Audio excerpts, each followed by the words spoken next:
Hey everyone, Sean here with Blue Ridge Silverhound. I figured we'd start the week by opening one of the brand spanking new 2026 D Jefferson Nichols with the dual dates. All right. So we bought this one online for $23. Prices might have dropped a little bit because I bought this about a week ago. Um, but maybe it's sitting right around $20 now for a full roll. Now the Philadelphia rolls, I think are going for a little bit more because they're Philadelphia, and the prospect of finding some errors and varieties is a lot stronger on the Philadelphia coins than on the Denver. So we're gonna open this up here momentarily. We're going to take a look at the quality and just the overall look of the coins. And I'm going to tell you guys why.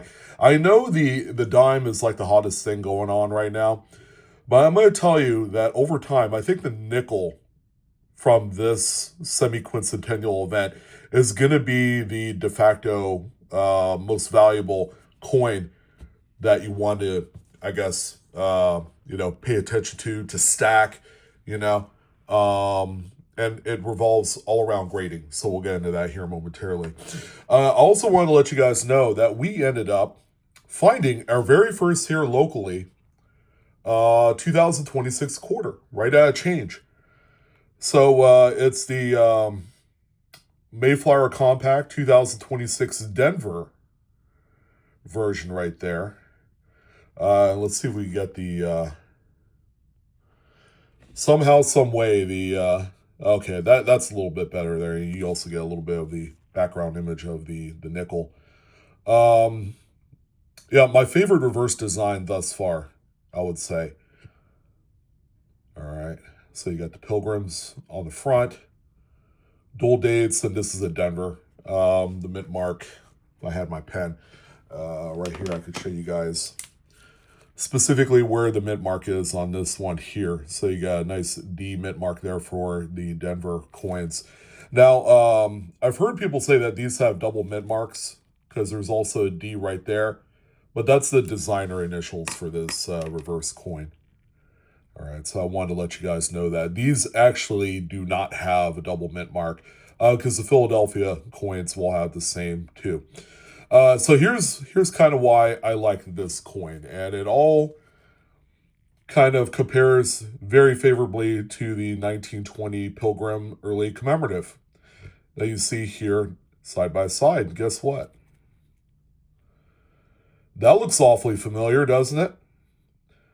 So an obvious inspiration here from one to the other, including all of the beautiful design relief on the coin, is really what made the day on this one. You're going to find on subsequent other releases of the quarters for 2026 that they've borrowed the designs um, from other coins that we have seen in the past. All right, the next one is going to be my least favorite because it's going to have a design that was ripped from the 2007 George Washington presidential quarter, namely the obverse on there. Now, I'm not at all opposed to our founding fathers, but the whole dead presidents thing is, it's been growing long in the tooth. Long been the symbol of patriotism. I like to see refreshing, and that's why the dime and the half dollar respectively are the most popular 2026 circulating coin releases, and I don't think that's going to change whatsoever. All right, so without waiting too much longer, we're going to go ahead and open these up. And I wanted to announce that we will not have any whatnot shows this week. And the reason why I brought that up is that the coins that you see here, we're going to be giving away most of these, if not all of them, on our next two whatnot streams. So that's going to be the following Wednesday show, and then our big show at the end of the month, which is going to be next Friday. Not this Friday, but the next Friday. We have those shows already scheduled and set up on our whatnot page for Blue Ridge Silverhound, so feel free to go and bookmark them. And I hope to see you guys there. And then maybe you guys can score one of the brand new dual date Jefferson Nickels. So the secondary market on these, whether it's a Philadelphia or a Denver, have been going for about $5 to $7 a coin. That's if and only if you did not want to wait to find one. And I'm telling everyone, if you're patient enough, you can certainly find these in circulation. Because we had found our first quarter, that gives me high hopes, because we're here in Northern California. Our nearest Fed Reserve Bank is about 4 hours away in San Francisco. So we're 2x2ing these, getting them ready for the show next week. But usually we don't see the new coinage until about midsummer to late summer. All right. So I wanted to talk a little bit about the market of this particular coin and why this will be a much better long-term commodity if we're looking at strictly 2026 coinage, is that the nickel is going to be the only coin in this year's release where the grading heavily favors strike designation. So what do I mean by that?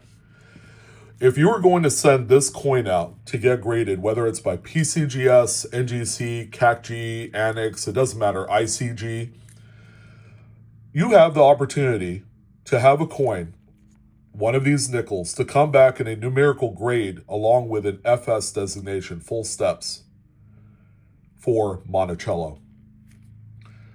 To collectors and registry set participants of this particular series, the full steps goes a long way. They tend to pay a much more of a premium for such coins compared to some without the full steps. Through the first couple coins, I've noticed that, okay, and this is really no big surprise. I mean, we're talking about Denver here. Denver has been kind of the bell ringer of better quality when we compare the two mints that produce the circulating coinage. And I've noticed that on these, the steps are impeccable. Grading companies will grade Jefferson Nickels if they have at least five full steps. Now these have 6 full steps. So the criteria is you need to be able to meet 85% of the demand there for what the grading companies are looking for regarding the steps. That's not too bad. And with these brand new 2026s, assuredly, if you're not overlooking the steps and you're looking at them very closely with a loop or whatever as you're going through these rolls, a vast majority of these will have the full steps baked in. So here's what's going to matter for these coins. It's going to be that numerical grade.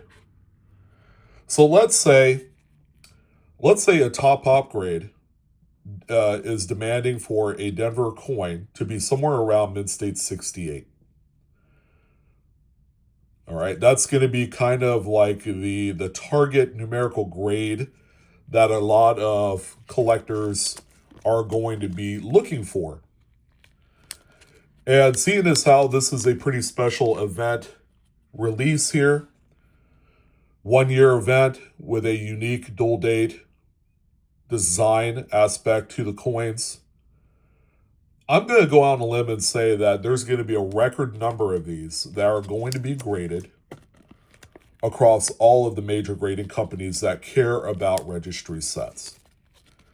So a lot of folks will be sending these out in droves to those grading companies. I would probably venture to guess that maybe 95% of them, if you did the work and just make sure that these steps are clean and they don't have that unsightly contact mark disrupting the flow of the lines left to right, that a lot of these, 95% of them, will grade out with full steps. Okay, so that's, let's just say, for argument's sake, that that's a foregone conclusion, and that's going to be the case. What's going to matter most importantly if you know you're going to get full steps on these, is going to be how clean are these coins. So you see there's a lot of contact marks here. This is a pretty nice sizable field area of the coin. And not to mention a lot of the higher points of the portrait, the nose, the cheek, the chin, some areas of the hair. And on the reverse, you have all of this empty field area. See all the little tiny little nicks all across the top in this plain area right here. This coin looks phenomenal with the naked eye. But the grading companies, they go a step further. They look at these with magnifying instruments. They swirl the coin around, and they're trying to be more on point with the Jefferson nickels than any other coin because of that strike designation, irrespective to what the numerical grade could be. Because, again, like I said, for 2026, there's going to be a fair amount of folks that are going to be grading these. And the ones that mean the most are going to be the business strike coins. Now, at some point here in the near future, I would say within the next 2 weeks, okay, because we're going to be out for most of the week this week. We are going to be opening. That's actually a decent looking coin, but it's got. See, this is where you have to be really, really strict on the grading. All right. At first glance, it looks good, but you see this little light, faint scratch here under the D in God. That's going to be one of those things that's going to disqualify the coin, even though it looks top notch. It might be a coin that might be Mint State 66 at the end of the day, but is that really what the market commands?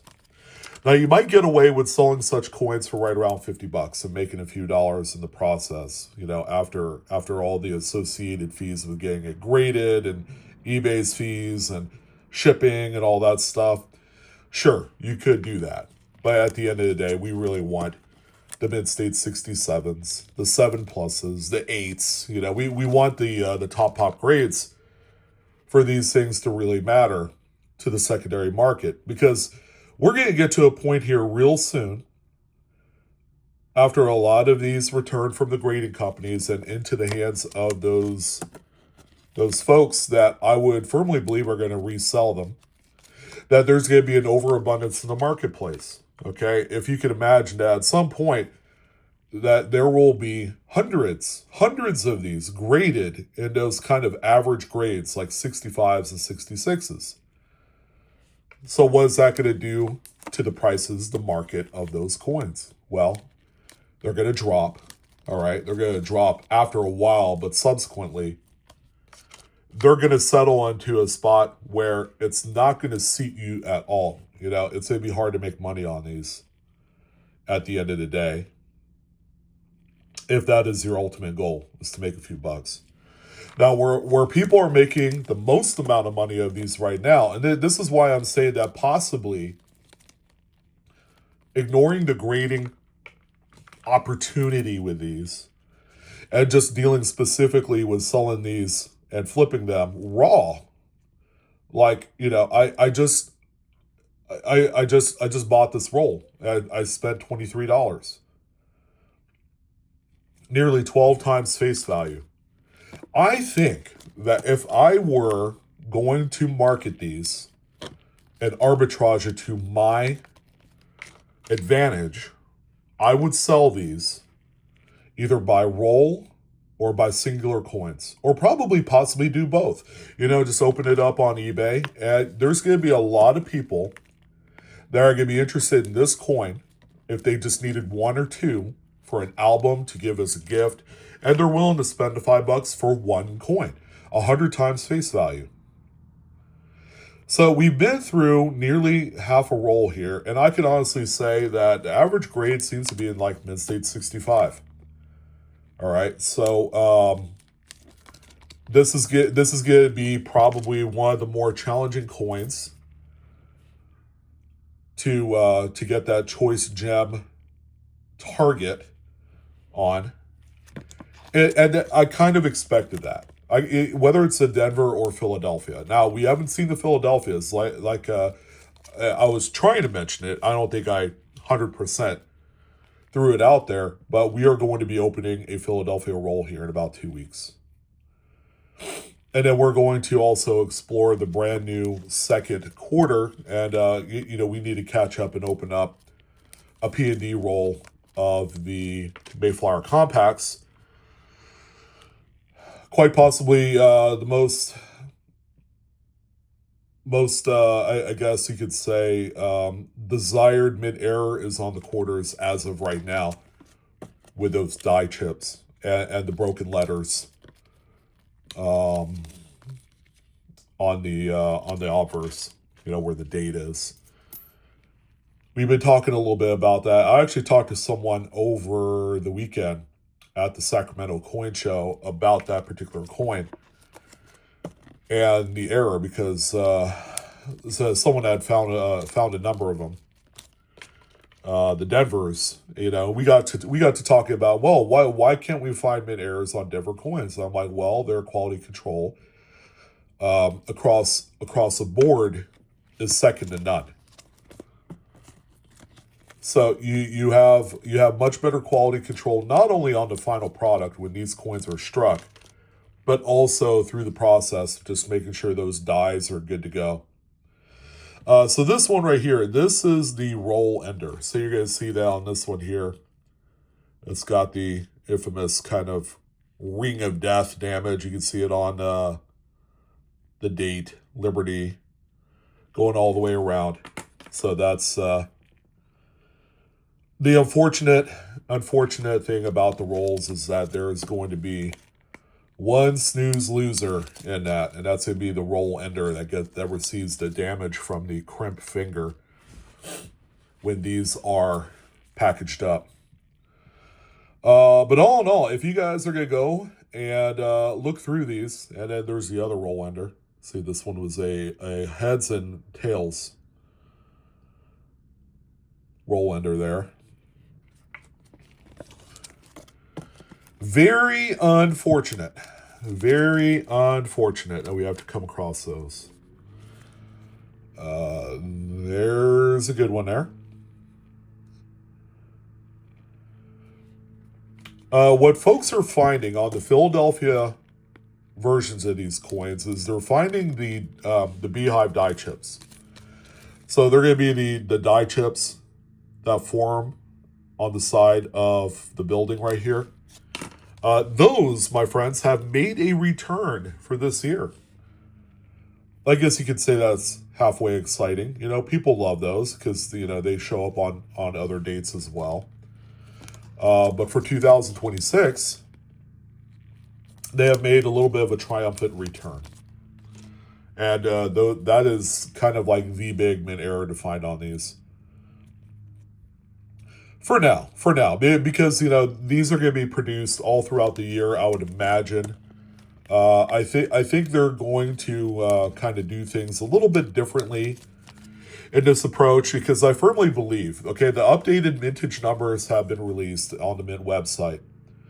One of the glaring things that I have noticed from the vintage up through now is that the Denver Liberty Dimes vintage is about half of what the Philadelphia vintage is. It's kind of crazy. I think it was at like 69 million. And the Philadelphia Liberty Dimes is somewhere like 120 million. I'll have to double check. And I'll probably end up doing another video talking about the disparity in the mintages. Because, it's not like the Denver Mint is doing anything else, right?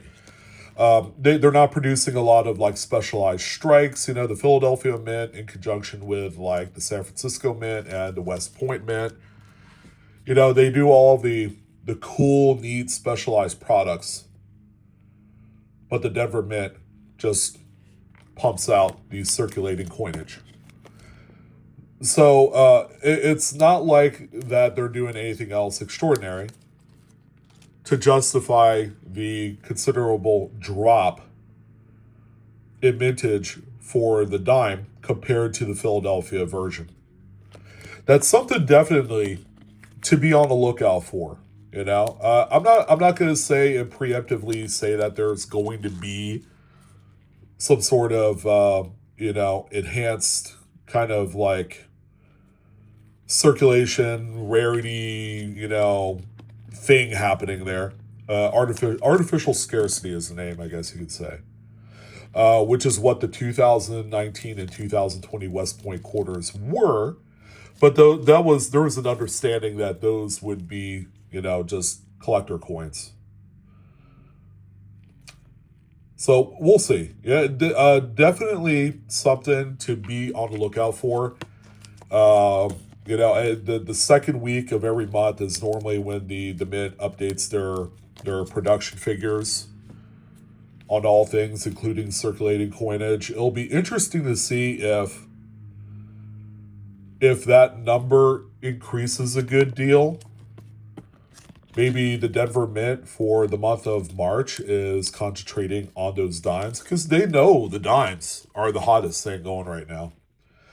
And then real soon here, within the next 2 months, we will see the new silver proof set. I think there's a lot of buzz with that new proof set, especially with the $50 and dime in silver and proof. It's going to be one hot number.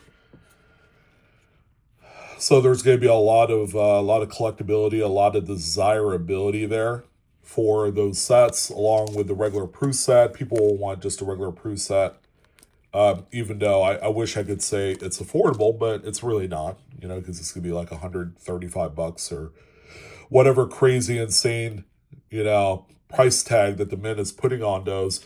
And I think I'm basing that off of a comparable model of what the last, however many years of, proof sets that they've made, go into like turn of the century, let's say, because they always used to be like $35-$40 or cheaper.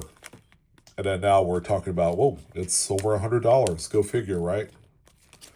The Lincoln set no longer being produced is a big value driver for those sets. And this is the semi-quincentennial. So that's, it's a twofold, double-pronged attack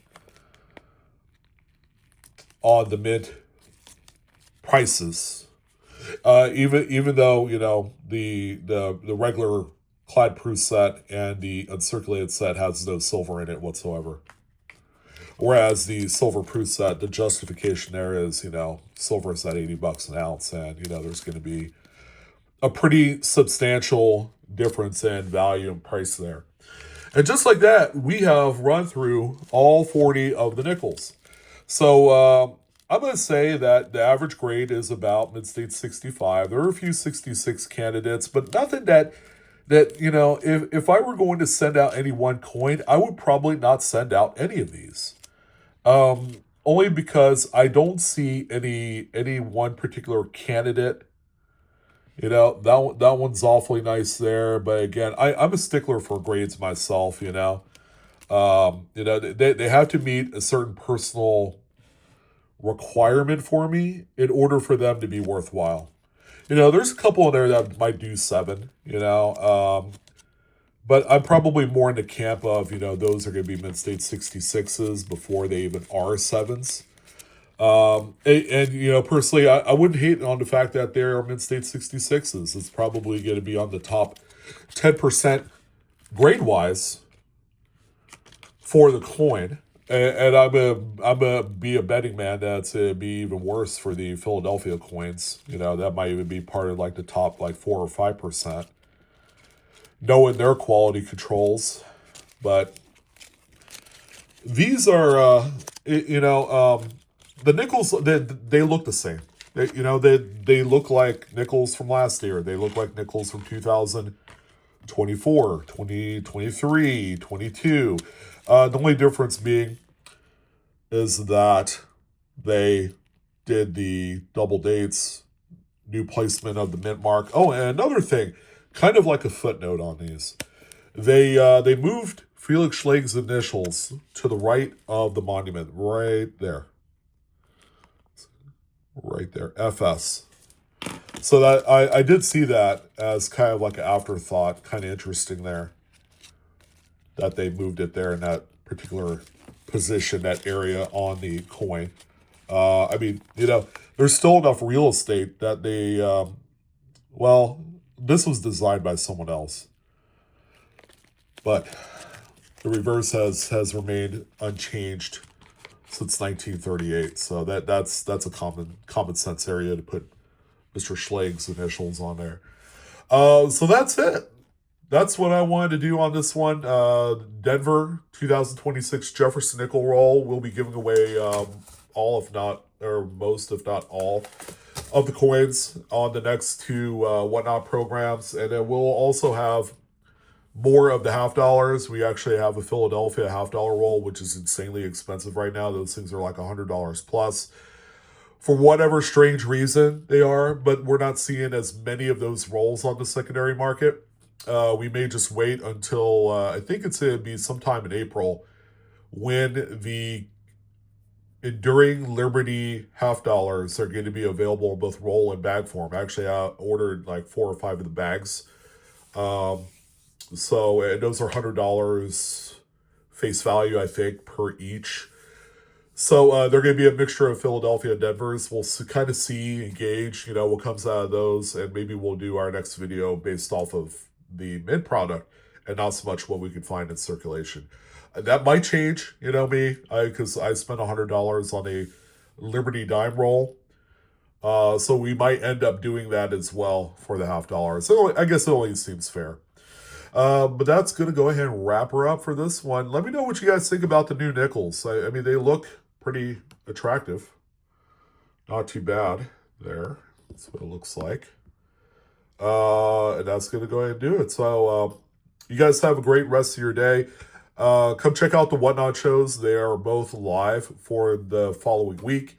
And yeah, feel free to come by. It doesn't cost anything to get into the giveaways. Just be there. And, you never know. You might win something. We have a lot of people that win something that don't buy anything, and that's fine by me.